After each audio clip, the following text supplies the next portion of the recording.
अस्सलाम वालेकुम नाज़रीन, ज़ेक टीवी में खुशामदीद। हम आपको वज़ीर आला सिंध के प्राइवेट सेक्रेटरी सलीम बाजारी के फ्रंट मेन ठेकेदार आमिर पाकिस्तानी को मिलने वाले ठेकों के हवाले से अपडेट करते रहे हैं, आगाह करते रहे हैं। और हाल ही में उनको चीफ मिनिस्टर सेक्रेटेरिएट का एक ऐसा मंसूबा बनाकर और उसको ठेका जब दिया गया तो इसके हवाले से हमने अपने खदशात का भी इज़हार किया था और बताया था कि ये कानून की खिलाफ वर्जी है। और इस तरह से आमिर पाकिस्तानी को अकोमोडेट करने के लिए एक मंसूबा तैयार किया गया और वही मंसूबा कमेटीज़ जो हैं, सो कॉल्ड कमेटीज़ जो हैं, वो बनाकर और यही ठेका आमिर पाकिस्तानी और कंसल्टेंट आतिफ नज़र को ये मुकर्रर कर दिया गया, ये ठेका उनको अलाट कर दिया गया। अब इस मामले पर ट्रांसपेरेंसी इंटरनेशनल आगे आई है, उन्होंने पहल की है और एक ख़त लिखा गया है वज़ीर आला सिंध को और डीजी नैब सिंध को कि इस तरह से जो अंधेर नगरी हुई है, जो दीगर कॉन्ट्रैक्टर से जिन्होंने पार्टिसिपेट किया उनको मुख्तलिफ इल्ज़ाम लगाकर, बहाने लगाकर उनको आउट कर दिया गया और इस तरह से आमिर पाकिस्तानी को ये ठेका दिया गया, उसकी कंपनी को ये ठेका दिया गया है।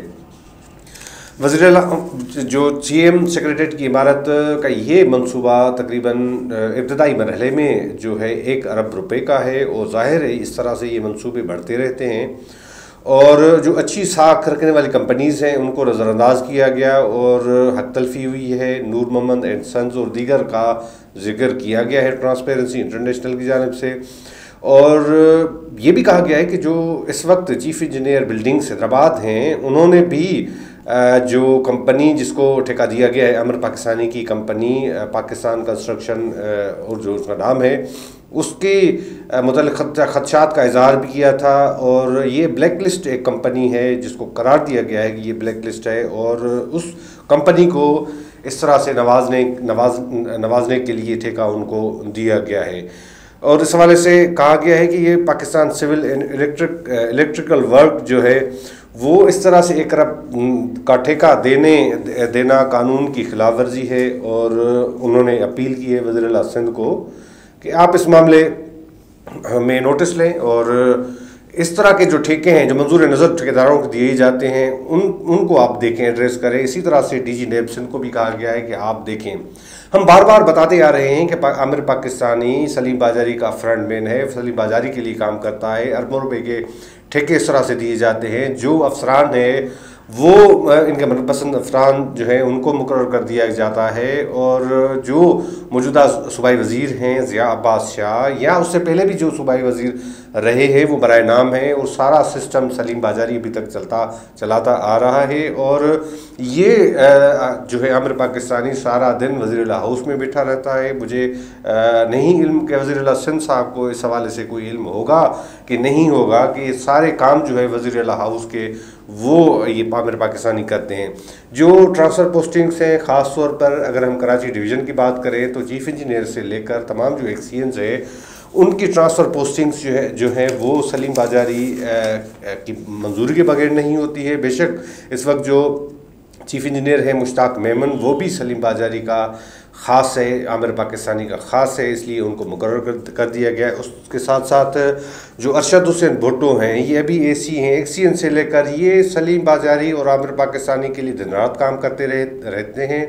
और इस वक्त भी ये जो ठेका दिया गया था उसमें जो कंसल्टेंट मुकर्रर किया गया डॉक्यूमेंट्स हैं इस हवाले से किस तरह से अरशद भुट्टो ने सारा मामला मैनेज किया था और मुश्ताक मेमन ने मैनेज किया था और कमेटी बना के इस कंसल्टेंट मुकर्रर करने के हवाले से। और कहा गया कि जो आतिफ जो है एसोसिएट्स जो है वो ही इस ठेके के हवाले से बेहतर है, हालांकि दूसरे जो कंसल्टेंट हैं उनको नज़रअंदाज किया गया। ये भी एक मामला है।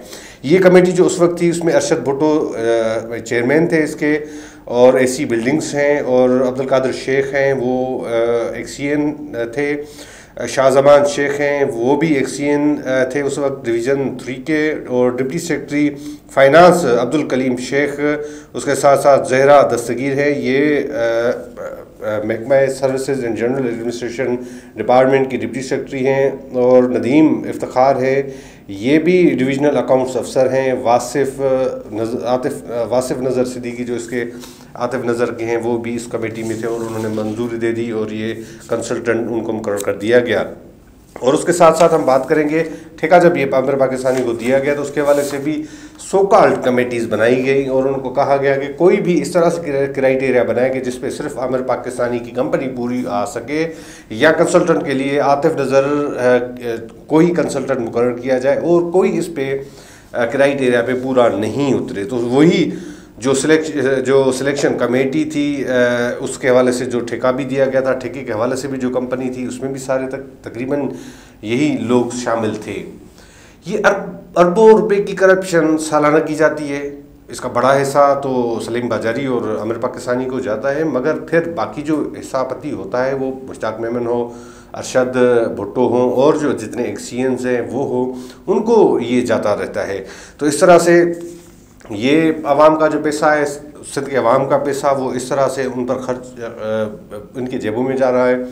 मुश्ताक मेमन साहब के लिए ज़राए में बताया है कि इनके जो मुख्तलिफ प्रोजेक्ट्स हैं हैदराबाद के अंदर भी हैं और पाम सिटीज़ और कोई हैं उसमें भी इनके शेयर्स हैं। सऊदी अरब में मुख्तलिफ जो शहरों के अंदर इनकी प्रॉपर्टीज़ ख़रीदी हुई है, मुख्तलिफ इनके भाई जो हैं वो मौजूद हैं, उनको सामने रख के ये प्रॉपर्टीज़ ख़रीदी जा रहे हैं। हमें ज़राए इस हवाले से कलेक्ट कर रहे हैं, मालूमात दे रहे हैं और डॉक्यूमेंट्री एविडेंस के साथ हम आपके सामने पेश करेंगे। ये हाल ही में पाम जो है जो मंसूबा है उसका एक स्कैंडल सामने आया। महकमा एंटी करप्शन उनके हवाले से एक तहकीकात कर रहा है कि कोई 14.5 एकड़ ज़मीन जो है वो चौधरी सादिक के नाम पर इस तरह से गैर कानूनी कोई खाते बाते रख के और इनको भेज दिए गए और इस पर पाम सिटी बनेगा। अब मुझे पता नहीं है कि इस तरह से गैर कानूनी अगर ऐसे कोई काम होंगे तो फिर लोग जो उसमें बुकिंग करा रहे हैं उनका मुस्तकबिल क्या होगा, उनका महफूज होगा कि नहीं होगा। ये सवालात ज़रूर उठते हैं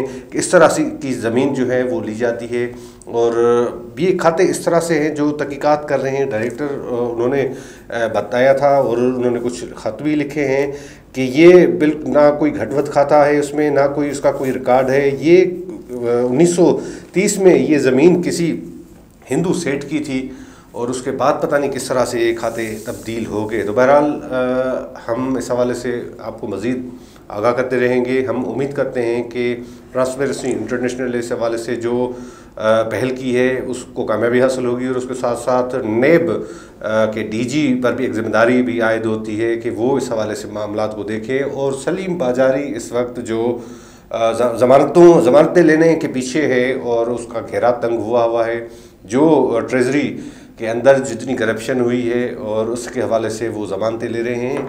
हम उम्मीद करते हैं कि नेब इस हवाले से आमिर पाकिस्तानी को भी शामिल तफ्तीश करें और सलीम बाजारी को भी इस हवाले से भी शामिल तफ्तीश करें ताकि अरबों रुपए का मामला जो है वो भी सामने आना चाहिए। इसके साथ अपने मेज़बान जाहिद को करो इजाज़त दीजिए। अल्लाह हाफ़िज़।